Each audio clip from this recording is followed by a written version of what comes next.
Hello and welcome to another Huns History Nest podcast, where history is enjoyed and salvaged forever.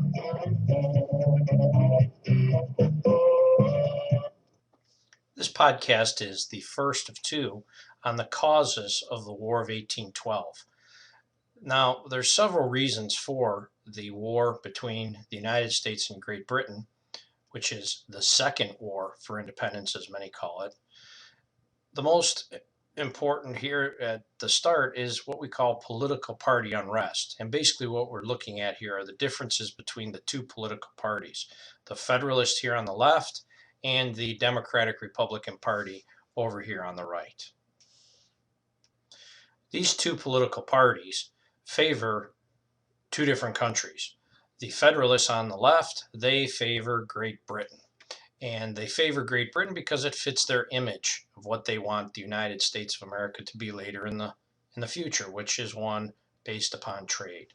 The Democratic Republican Party, they favor France because France fits their vision, which is predominantly one of farming and one that is more or less self-sufficient. Given these two drastic differences, when the Federalists were in power from 1796 to 1800, they had under their leadership what we call the quasi-war. And this was a believed war with France. Now, when the Democratic Republican Party takes over, they're going to actually have an official declaration of war against Great Britain, and this will be the War of 1812. Bottom line is, these two wars, the quasi-war, the War of 1812, without a doubt, have total and complete political underpinnings. They are used as political maneuvers. Now, while we have some political reasons for this war to start, there are legitimate reasons, mainly, and they're going to stem from what we call sailor impressments. Sailor impressment was something that was common during this time period, especially at the hands of England. England used this as a way to regain citizens who had left their country, and they would take American citizens who they believed were still part of their country, and they would take them back forcibly.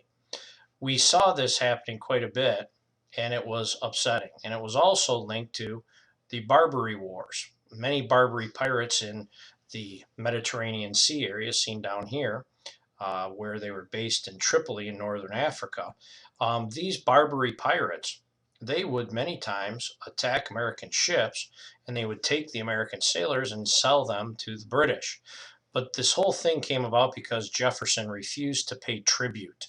And this is a $250,000 annual fee that we paid to the Barbary pirates to allow us to trade within these waters. Ultimately, it led to one of our great early victories, led by Stephen Decatur here, in what we call the Barbary Wars, where we actually defeated these Barbary pirates in Tripoli, and as a result, established ourselves in the ability to trade out here. Sailor impressments led to further wanting of war against Great Britain, and the group that primarily would pressure Thomas Jefferson was the Warhawks. Now, the Warhawks, they were made up of a lot of what we call junior statesmen in the U.S. Congress, and these younger Democratic Republicans, as seen here, Henry Clay of Kentucky and John C. Calhoun of South Carolina, they were a little hesitant to put too much pressure on Jefferson. They made their opinions known. But what will happen here is when we have a change of the presidency, these two men who are leading the Warhawks are going to really pressure James Madison. And we're going to see that James Madison's presidency is going to be a major cause in this conflict. Perhaps the best known incident of impressment is the Chesapeake-Leopard Incident. The Chesapeake was a U.S. merchant ship. It was attacked by the Leopard, a British naval ship. As seen here in this picture, it was attacked in American waters here in the Chesapeake Bay, right in